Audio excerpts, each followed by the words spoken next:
Hello, everyone. Welcome to The Path of Me. I'm your host, Wendy Hutchinson, and my guest today is a professional photographer here in Houston, Texas. Her name is Simonetta, and the name of her company is LTL Photography.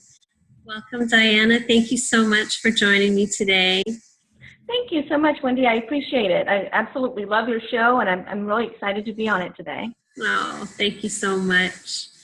I know you have been born and raised here in Texas. Maybe you can tell us a little bit about your background and where you're from. Sure. So I am from East Texas, and I was born in Lufkin, Texas, and raised in Diboll, Texas, until at about middle school. And so, and so I moved to Houston at about the age of 19. So I got here as fast as I could. I know you mentioned that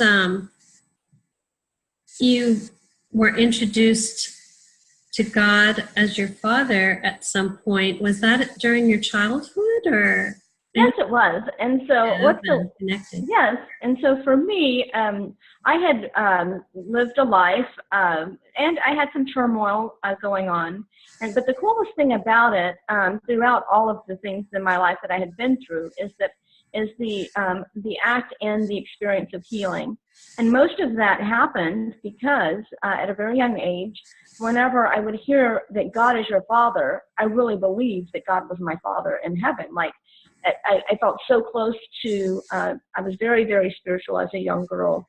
And even though that I was going through some hardships, I was always very, very close to God, and I prayed daily. Wow, that's incredible.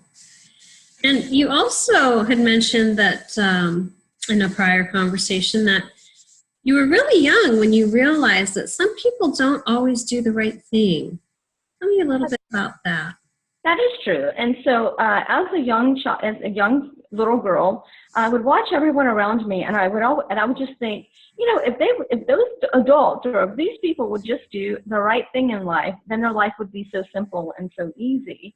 And I didn't, just looking at that in my innocence as a little girl, it really did help shape and mold me as far as wanting to do the right thing in my life. And I think that there was so much other things going on around me and just in the environment that it was something that just that resonated with me. And I was very fortunate that my grandmother was very, very close to God, and she read her Bible every single day. Wow. And I'm very fortunate that now in my adulthood that my grandmother has now passed on, but she is one of my heavenly angels. But my mother has now become the matriarch of our family and is also kind of taking on that lead as well. That's beautiful. And what brought you to Houston at the age of 19? Well, I think that I realized that the life that I would have, or the opportunities that I would have in East Texas, were not going to be the same as they would have been in Houston. So whenever I had the opportunity to move here, I did. Were you a photographer at that time? No, I was not. So whenever I first moved to Houston, I had a very, very strong, deep East Texas accent.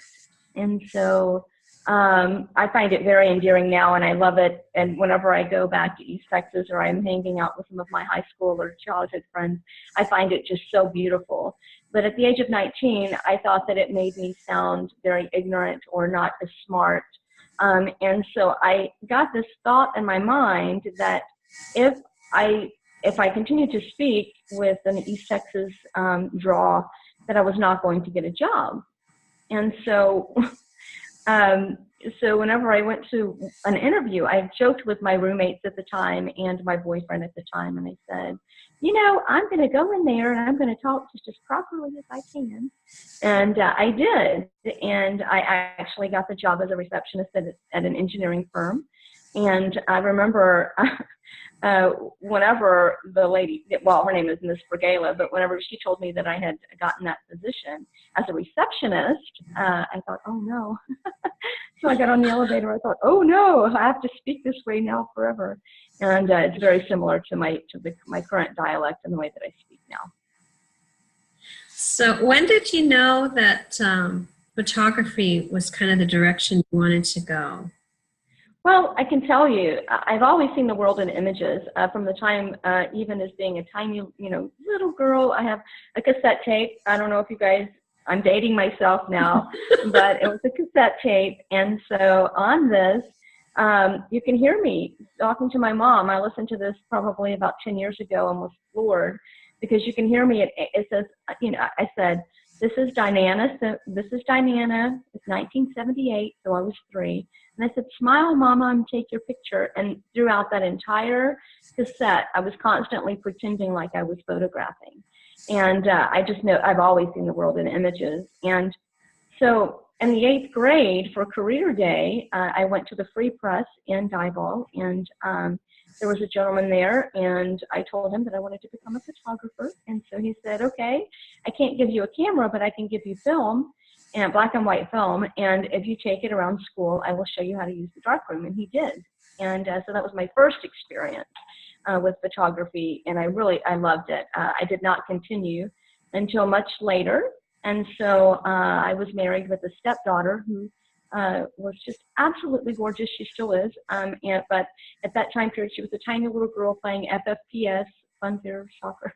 It was so cute. And so I started photographing her soccer and photographing her and our life around us. And that's whenever it really came back for me. So was it at that point that you thought maybe you might want to take it to the next level? And No, it was not. So at that point, I was still kind of doing things with, for her. I did know that it was definitely a passion and a joy in my life, and I was very happy to always take photographs. And it was just something that's always resonated. But it wasn't until much later. So my grandmother got diagnosed with lung cancer. And so as she did, I started thinking about my life, and I was actually in Estes Park, Colorado with a significant other, and I was sitting there with him, and I said, because at the time I was working as a safety supervisor for a trucking company. And so I'd been there for a few years, and I kind of topped out at where I was at. I loved my job. I loved the people that I worked with. But I wasn't going to allow me to go take care of my grandmother or to see her. I mean, East Texas, where she lived, is 2 hours away from Houston. Mm-hmm. And so I would go see her as often as possible. But I had the opportunity of someone who I was dating at the time, and he told me that if I wanted to go take care of my grandmother, that he would support me while I did that. And it was probably one of the sweetest things that I've had happen in my life as far as that's concerned. But it was also a pivotal point in my life too. So as I took care of her, I started thinking about what are the important things in life. And so back to Estes Park, sorry, I went off there for a moment, but back at Estes Park, I said, I've always either wanted to be a photographer or a school teacher. And the person looked at me and said, well, what's stopping you? And I was like, what is stopping you? And so that was about 2 months before I opened my business, and that was in 2003. 2013, so... Is that 2003. 2003? Oh, yes. Yeah. So my business opened March 23rd of... No, I'm so sorry, 2007, March 23rd of 2007. I've been in business for 11 years, yes. That's incredible. Yeah. I know you've always had kind of a spiritual connection.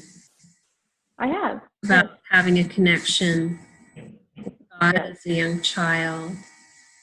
Were you always so intuitive?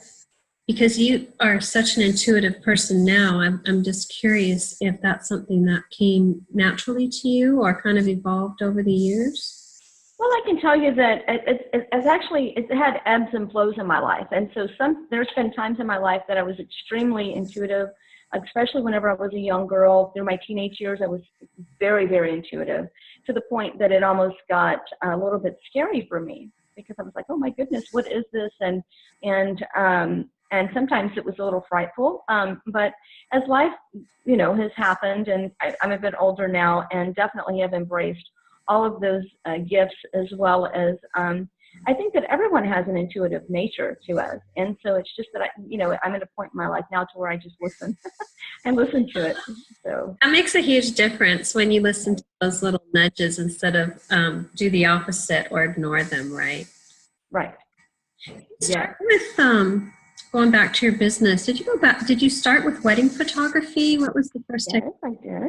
photography? So whenever I first started with photography, I had a friend, and at the time, David, his name is David Fontenot, and so he was shooting a lot of weddings, and he had told me that if I came and worked with him, that he would pay me a certain amount of money, and so I did that for a while, and then, and that was right before I opened my business, actually. And it got to the point to where I was like, okay, I felt very, very comfortable, and I felt like I really knew what I was doing, and then I opened my business. And I mainly did portraits then and pet photography. How did you transition to commercial photography from that? Well, I will be really honest with you. What happened is that I got very tired after about my second or third year in business. I got tired of working every single weekend and most holidays. And I thought, I had always had such an interest, going all the way back through high school. I've had such an interest in structure and, industrial photography. And so I thought, I'm going to give this a go and see what I can do. And my first or second jobs that I went on, I ended up with a contract. So with a pretty big company, and I kept that for quite a while. That's fantastic. It seems like recently, within the last few years, your photography has kind of evolved into something completely different. It has. Maybe you can talk to us a little bit about how you came up with transformational photography. It's such a beautiful thing. Oh, thank you. Thank you. So what happened is that I was doing a lot of commercial photography, and whereas I love it, I still love it. I will always probably do some commercial stuff. But I started feeling like that I was losing a sense of artistic creativity, I would say, and some of the stuff I was doing. I was kind of like doing things. It was very technically beautiful and right on point, but at the same time, there wasn't a creative aspect to it for me. And so I thought, well, I had actually entered the International Photography Awards back in, I think, 2009, and I won something for one of my pieces called Elena Blue, and that really boosted me back then. And I thought, maybe I'll do something like that again. Maybe I'll participate in the International Photography Awards. And they were getting ready to come up right around the same time that I was asked to speak at an event called Mind, Body, and Soul Event. And so it was, what was interesting is that I was working with 5 other ladies, and we were speaking at this event, and I thought, oh, I can use these ladies as models. And I had this vision, and I've had this vision off and on for the past years, numerous years, of individuals with fabric on their arms throwing ashes. And I thought, okay, this is my time to do that. And so I started thinking about how I was going to, get these images. I wanted them to be very beautiful. I wanted them to be raw, and I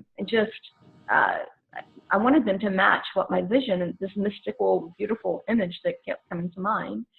And so as I was thinking about how to create the ashes, it came to me for the individual to have a release, and so in the form of a burning ceremony. And so what I did is that I had the clients come in and write down all the things in their life that they wanted to change, and then they would write them on cards, and we would burn them, and then create ashes. And so from the ashes, which, let me say, when I thought about doing this shoot, I thought the shoots were going to take about an hour, maybe 2 tops. And I told all the models, like, oh, it'll take an hour or 2. On the first shoot, almost 3.5, 4 hours later, I'm like, okay, we are really working through some stuff now, because you tell people right now what you want to change. Powerful.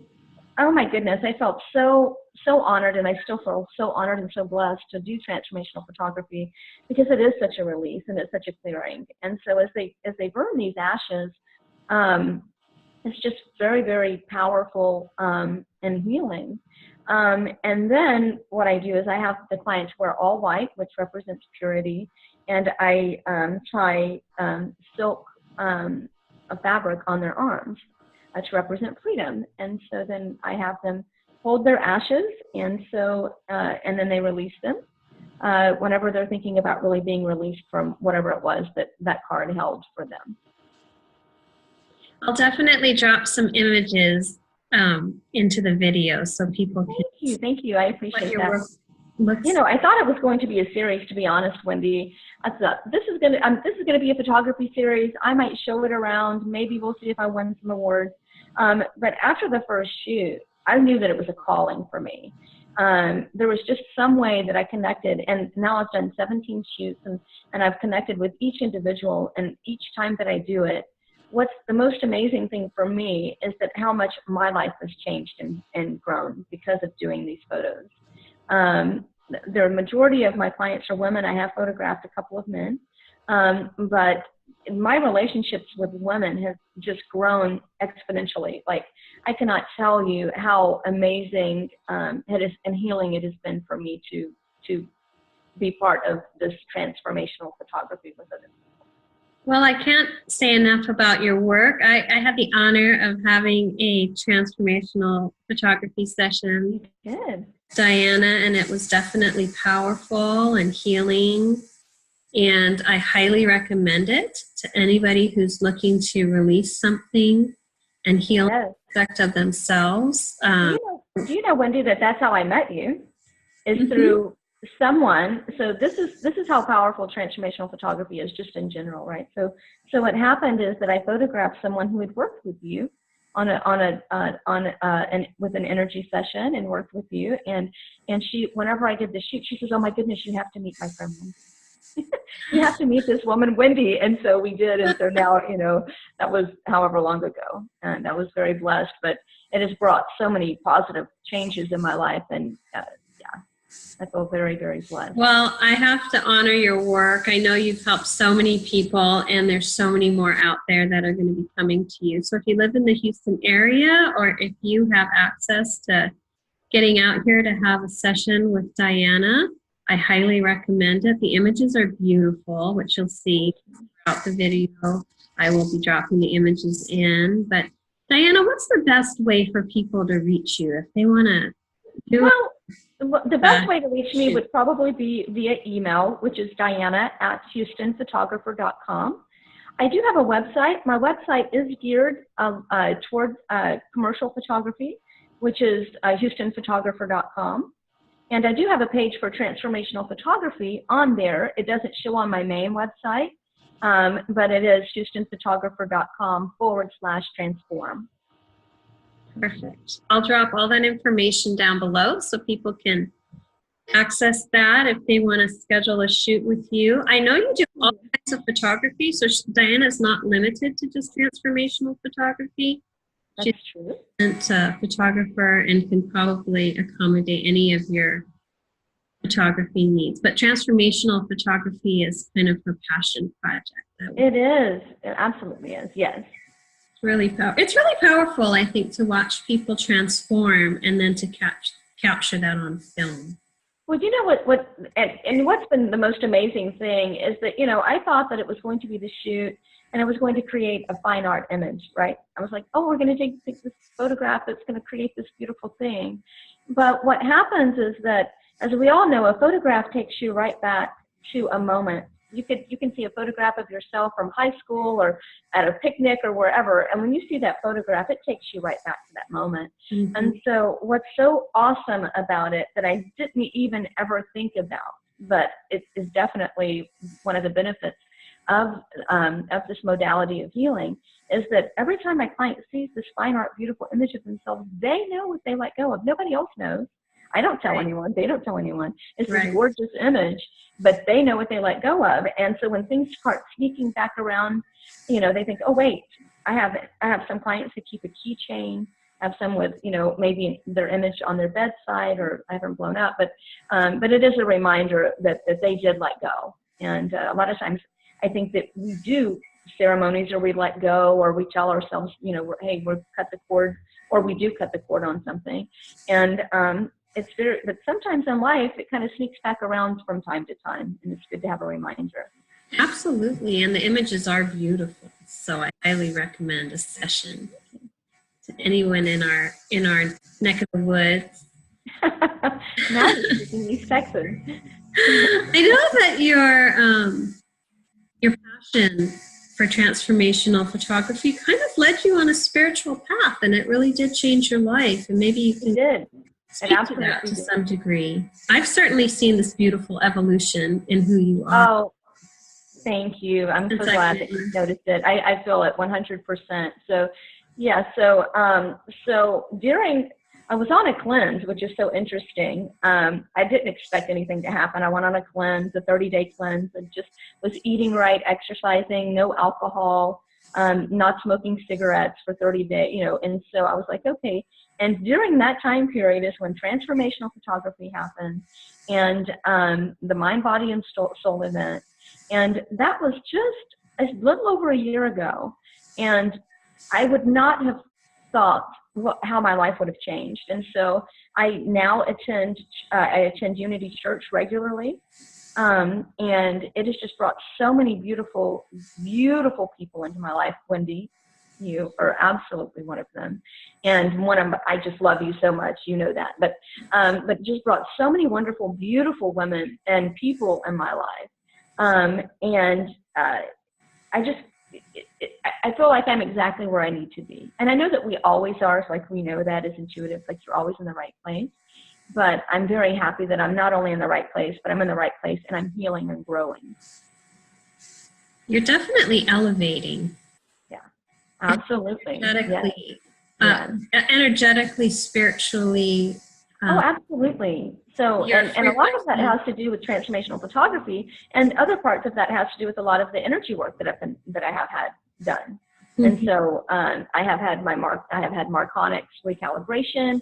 I've had, other healing happening, and not only that, just the company also that I keep and my close friends, and I feel like that everyone is on a beautiful spiritual path, and it feels great to hang out with such positive, beautiful people. It's really powerful, I think, to hang around with or surround yourself with people who are kind of in the same, I would say, bandwidth or frequency. So, frequency, yes. Yeah, because when you're around people who are on a path of some sort, and also working on their personal growth, and they're kind of following their instincts and finding their authentic voice and their authentic path, you elevate each other. Yes. Absolutely. It feels like that's kind of what's happened for you. Oh, absolutely. Hands down. I feel like that, if I could make a comparison to how tumultuous my life once was, especially, just having some things going on whenever I was younger, to just parallel to now, I'm like, oh my goodness, like, I feel like so excited because I'm like, oh my goodness, I can see totally those life lessons that I was going through then. And as bad as it was then is how great it is now. So it's kind of awesome to be on the other end of the topple of that modality. That too. You've created it with the decisions you've made, with the work you've pursued, with what you've invited into your life, the people, opportunities. It's all you, and it's so beautiful to see your life unfolding. It's such a magical. It's really magical. Oh, well, thank you, Wendy. But, also for me, it is just an acknowledgement of the God. I feel like that we have Source or God or Mother Earth or whatever your name is for me. I consider God as my main source, or the source for me. But For me, I see it in every single person, even the people who does the worst transgressions in this world. There is a piece of that beautiful creator in each and every one of us. And it's kind of interesting whenever you start to recognize that, because then you can honor yourself and love yourself in ways that you never thought possible. Absolutely. I totally agree with that. And I feel like when you get to a place of full acceptance of every individual for where they are and who they are, and you are able to completely 100% remove judgment, That's right. that is incredibly powerful, because you start to see the light in every single being on this planet. Right. Absolutely. Yes. A God spark and light in every single person. Yes. Even if it's not apparent to the people around them, even if it's not apparent to them individually. To them. Right. You know, right. I really believe it's there. And maybe just life circumstances have created situations that have made it very difficult for that light to shine. Absolutely, yes. That, and then also, I do believe that, now, this is my personal belief, but I do believe that, that Earth, that this is a school of sorts, right? And so I do, I think that sometimes we're here to go through trial and tribulations, and, if everyone was perfect and everyone was good, there would be no modality of teaching. Exactly. So I think that sometimes if individuals, come to Earth, together, some are teachers and some are the students. I mean, we're all students, but, some right. are. Some people are out front. Yeah. So. Being more of an example and teaching people how right. to move through difficult times. And then there are others that are in more of a follower student role. Right. Sure. Right. And a transgressor. So that's also, there's a part for that too, which is. What I'm really hoping to see in my lifetime is for people to see who they really are, because they're so much more than just this human aspect of themselves. This is just a fractal of who they are as a soul. Right, yeah. And I would love to see more people take ownership of their power, truth, and really have confidence and faith in themselves, because people really lack that, and they live in a lot of fear. Right. Yeah. But I will say that and maybe it is because of the company that I'm keeping, or the environment, the environments that I'm creating. But I do also believe that I feel that there is a shift happening. I think that there's a lot more that needs to happen, and definitely any way that I can be a catalyst in that. I always want to serve in that way. So if I can hold energy or pray or whatever I can do to help elevate that, I'm definitely on board. I'm on the team. Well, you definitely shine your light wherever you go. That's for sure. I mean, I can tell whenever I'm with you, people are just drawn to you like a magnet. That beautiful and all that energy that you're sharing with the world, and you just have such a beautiful heart and kind spirit. So I think you're definitely, you've kind of stepped onto your path, and you are in service to people just by being yourself, not necessarily just in your profession, but really just in the way you conduct yourself in life. And people take notice of that. I really feel that people are observing the choices you're making, and I feel like that's going to impact so many people around you. Well, I hope so. I mean, I would, and I feel the exact same way about you and about so many other women in my life right now. I do feel like that we are being great examples, and we do have to do that by setting the example, by living that life, by living our life, our full potential life.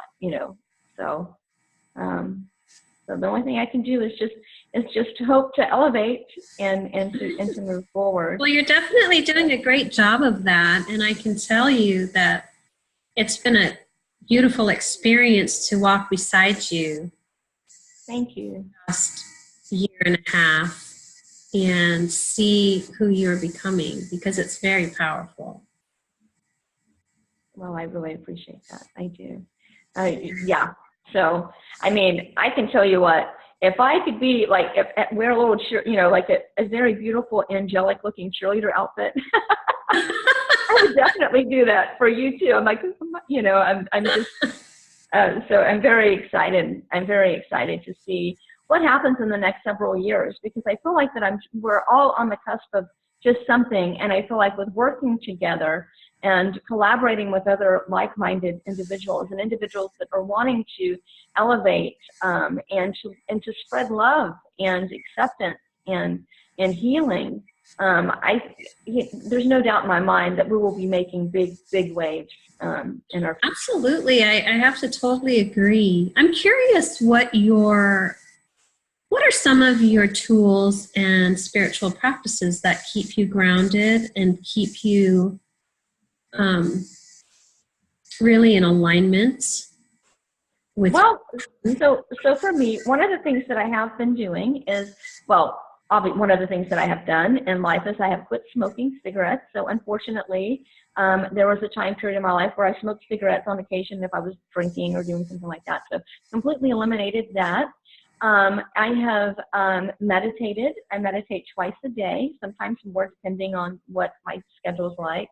And so whenever I'm editing, a lot of times I will listen to some type of a holistic sound. It might be a meditative CD, or it might be something on YouTube, a YouTube channel that I've run across. Set Nam Kaur, I think we just went to a concert with her, and so I love her music for chanting. And so I like to have that going on. A lot of times, recently I have a diffuser for essential oils. I like to keep that going. And for me, I attend church every Sunday. So it's something that I've started doing. What's so funny is that, as I was younger, I thought, we have to go to church. Let's drag ourselves out of bed and go. Now, not only am I excited, but like, for instance, tomorrow I'm going to visit a family member out of town in the morning. And I'm like, I'm not going to be back in time for church on Sunday. And it really does hurt my heart. I'm like, I don't get to go because, so those are kind of the things that keep me very grounded. That's beautiful. And I really feel that every choice you make to invite something in that elevates you, or speaks to you in such a beautiful way, like all the things that you mentioned, those would be considered higher vibrational choices. You're doing things that are lifting you up instead of pulling you down energetically. Bringing the energy down. And you know what? I remember even as a young girl, I remember the first time I smoked a cigarette as a little girl, because I loved the movie Grease. I loved Olivia Newton-John, and I loved the way she put that cigarette out with those high heels. And so as a young kid, people smoked around me. And so I took a cigarette out of the ashtray. I remember the first time I tried to smoke it, and immediately I felt my energy go down. And I thought, that's so weird. And then and why I smoked as long as I did, I have no clue, but it must have served some type of purpose for some reason, because it happened, right? So, but I did feel that, even as much as and what the last cigarette I smoked, I thought, why am I doing this? I mean, I felt the energy, the vibration getting lower. And I'm so glad that you said that, because I had just read something about 2 or 3 weeks ago, and it was also a sermon. I think it was a sermon. That's what it was. Unity, working. So anyway, it was like, okay, before you make a decision, ask yourself what that alignment does with you and for you. And so I've been doing that with almost everything that I do. Okay, am I going to edit this? Especially if I get overwhelmed, I just center myself and I'm like, okay, what is my next highest choice for me? And it's amazing how clear reality can become whenever you actually ask your higher self, or, source, or God, or Jesus, or, whoever that is for you. Definitely. I think people distract themselves and keep themselves so busy that they're not actually tuning in to the internal guidance or prompts, that are being offered. And they're like, I'm not getting a sign. I don't know what you're talking about. I know. I know. It's like, you have that inner voice, Yes. We know exactly what we're doing to ourselves. Yeah. Whether we're making a healthier choice or an unhealthy choice. It's every single thing in our lives is either in alignment with who we are or not. Yes. Yes or no. It's not kind of a maybe. And I'll give you a hint. If you are defending your decision or making excuses as to why you're doing what you're doing, it's probably not in alignment with who you are. That's right. You're absolutely right.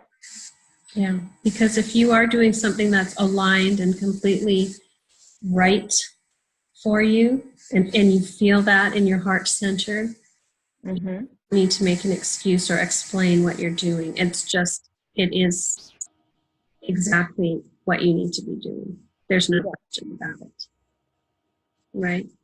No, I agree 100%. Yeah, absolutely. I believe that every single person has intuition. And so, like I said, earlier, that for me, it was really strong in my teenage years and my early adulthood. And then I would kind of move away from it. And then things would happen and it would come back. But you always have that inner knowing. And I think that every person, every single human being, I think pets are a little intuitive too, but every single human being, we're programmed with that inner voice. It seems like your intuition is getting stronger.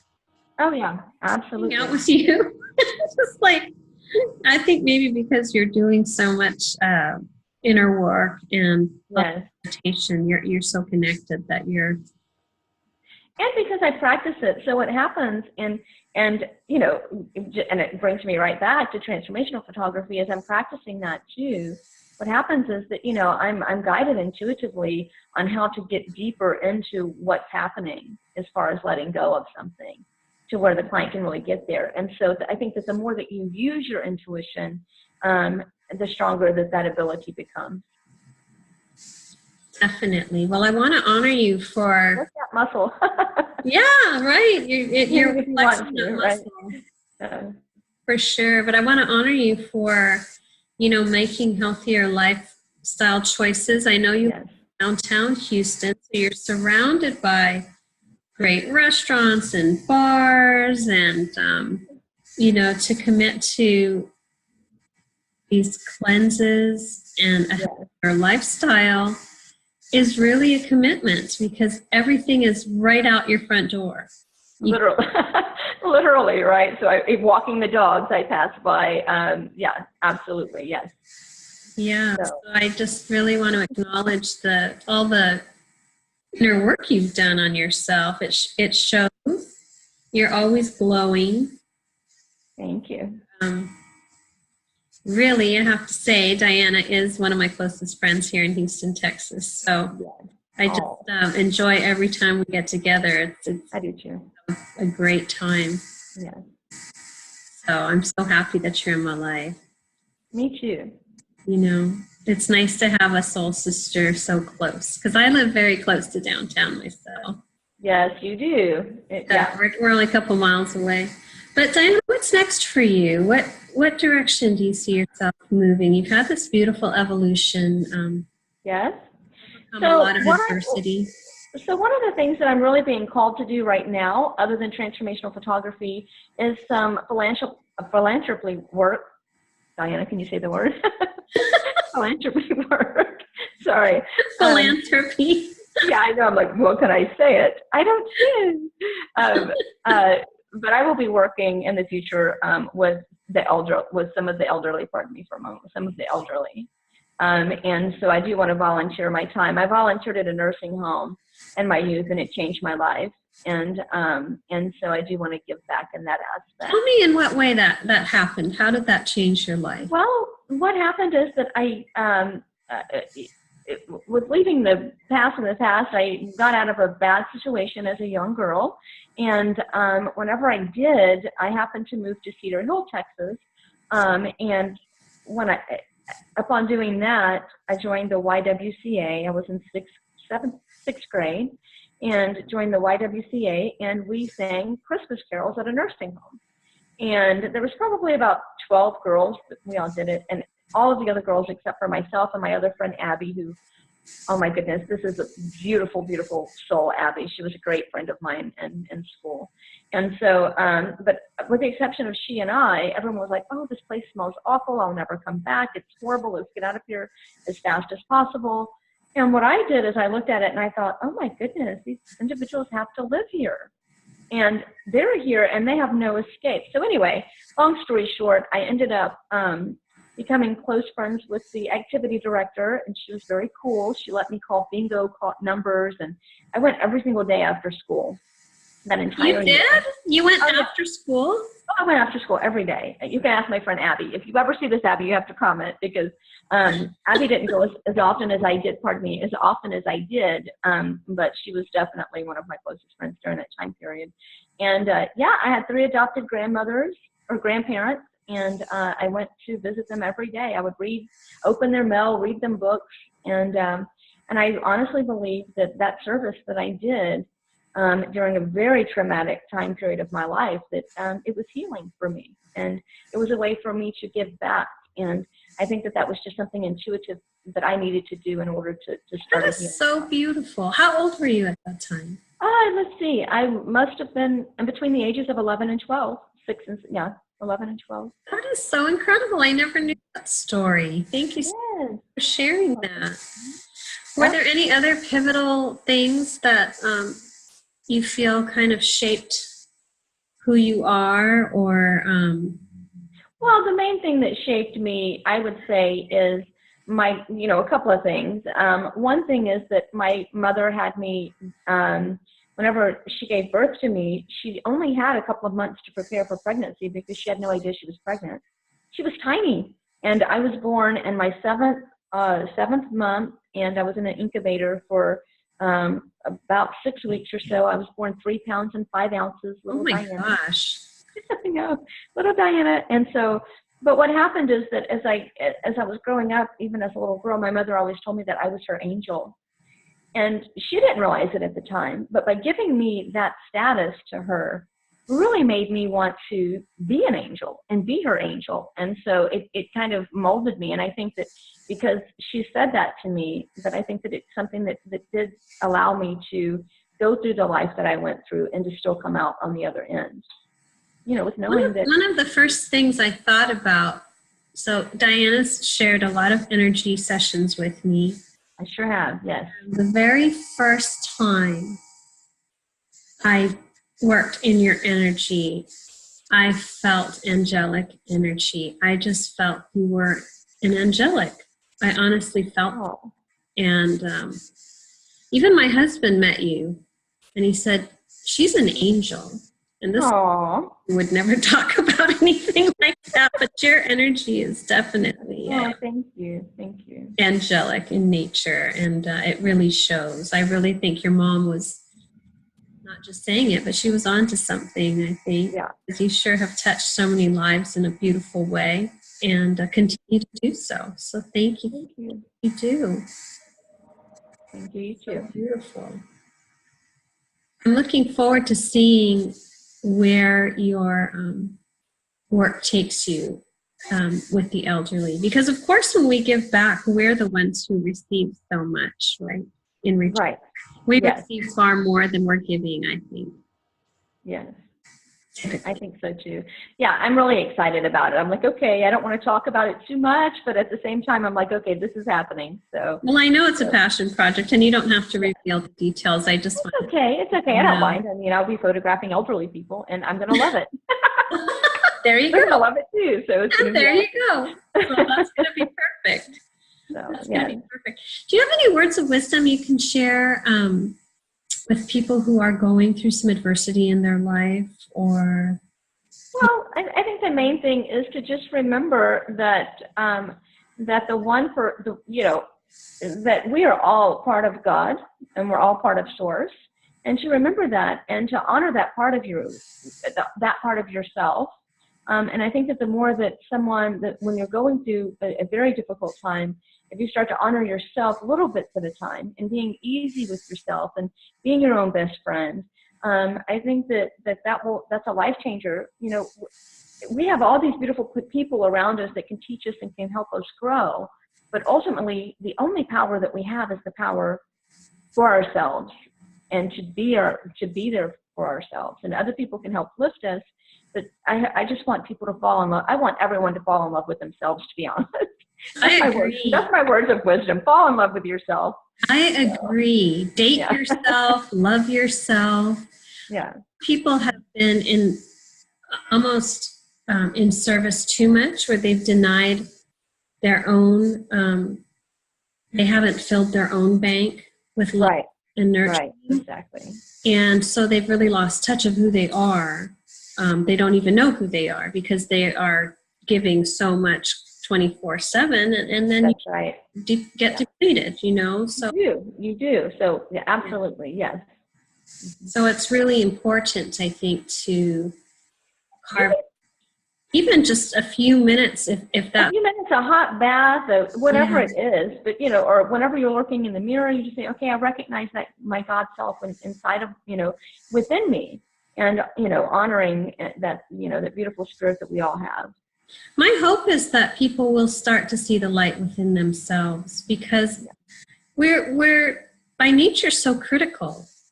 No, absolutely. And I think that the separation between individuals and source is causing such havoc, because people, you know, especially individuals that think God is up here and I am here. And there's nothing I can do in life to get to that, without realizing that it's all of us. We're all part of this creation.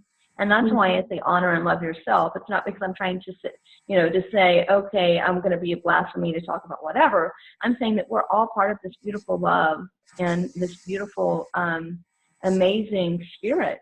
And absolutely. I think there's a Wendy? spark in everyone. My battery is dying. Oh, okay. Well, we're going to wrap it up. Diana, thank you so much. I'm so sorry. I guess it's been wonderful having you. Yes, the universe knows what we need, right? So. Well, and on that note, to all my listeners, thank you so much for tuning in. I love you all, and be kind to yourselves. Have a beautiful day. Thank you so much, Diana, for your time. Thank you so much, Wendy. I love you. I love you too. Bye. Bye-bye.